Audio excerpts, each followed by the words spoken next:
एक लड़का था। वो काफ़ी गरीब था। उसके पास ना तो कुछ खाने का था और ना ही रहने का घर था। वो अपने दोस्त के घर रहा करता था। उसने एक छोटी सी कंपनी में पेंटिंग का काम करना शुरू कर दिया। धीरे धीरे उसके पास काफ़ी पैसे भी हो गए। बाद में वो काफ़ी धनी भी हो गया, लेकिन अभी भी उसके अंदर कुछ कमी का एहसास होता था। जब वो छोटा था तभी उसके माता पिता इसी दुनिया से चले गए थे। उसने कभी प्रेम को नहीं जाना था। एक दिन जब वो अपनी किसी काम से बाहर गया था तो उसे एक लड़की दिखी जो कि काफ़ी अच्छी और खूबसूरत थी। उसको देखते ही इस लड़के को उस लड़की से प्रेम हो गया। वो काफ़ी देर तक उस लड़के को देखती रही।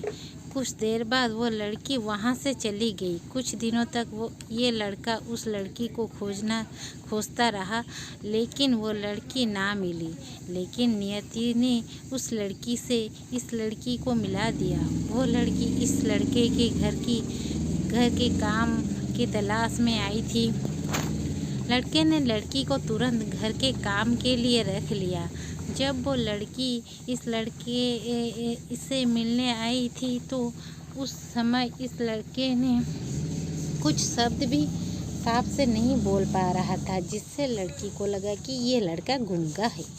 लड़का भी जान गया था कि ये लड़की हमें गूंगा समझती है। इसके साथ ही साथ ये लड़की समझ गई थी कि यह लड़का इस घर का नौकर भी है, ना कि मालिक। अब जब भी ये लड़का उस लड़की के पास जाता तो गूंगा बन जाता था। धीरे धीरे वो लड़की इस लड़के पर काफ़ी रहम खाने लगी। अब उसे इस लड़के की लाचारी पर प्यार होने लगा। लेकिन फिर वो लड़की एक बात से डरकर पीछे हट जाती थी। इस लड़की के भी माता पिता बचपन में ही मर चुके थे। इस लड़की को इसके चाचा ने पाला था और वो चाहता था कि वो जब तक जिंदा रहे ये लड़की उसके खाने और पीने को पैसा दे। लड़की का प्रेम हद से भी बाहर हो जाने लगा। लड़के के एक खांसी पर भी वो लड़की दौड़ उस लड़की के पास पहुंच जाती थी।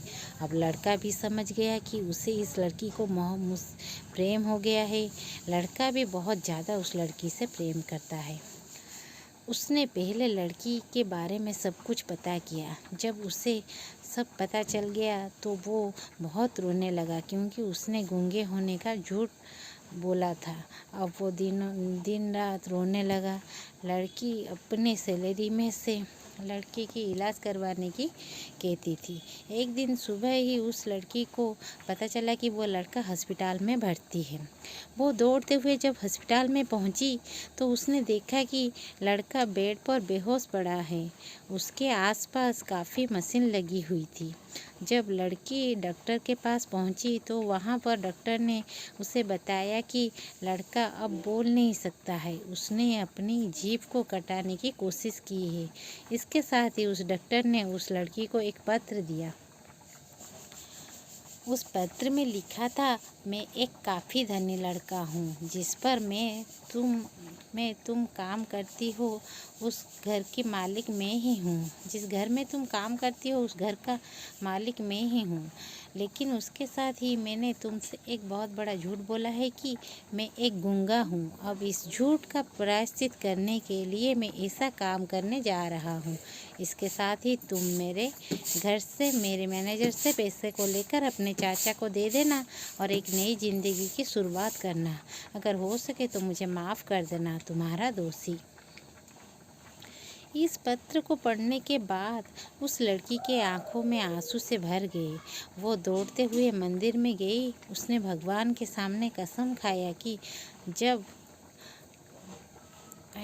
तक वो लड़का बोलने नहीं लगता है तब तक वो कुछ नहीं खाएगी, भले ही वो मर क्यों ना जाए। इधर डॉक्टर भी इस लड़की को इलाज कर रहे थे। ईश्वर ने दोनों के मन की बात कबूल कर लिए और अब लड़का बोलने लगा, लेकिन वो अपनी याददाश्त को खो गया। अब उसे कुछ भी नहीं याद था। अब इसके बाद लड़की ने उसे याददाश्त के लिए काफ़ी कुछ किया, लेकिन याददाश्त ना आ सका। अगर प्रेम की नींव को झूठ पर रखा जाए तो वो गिर ही जाता है।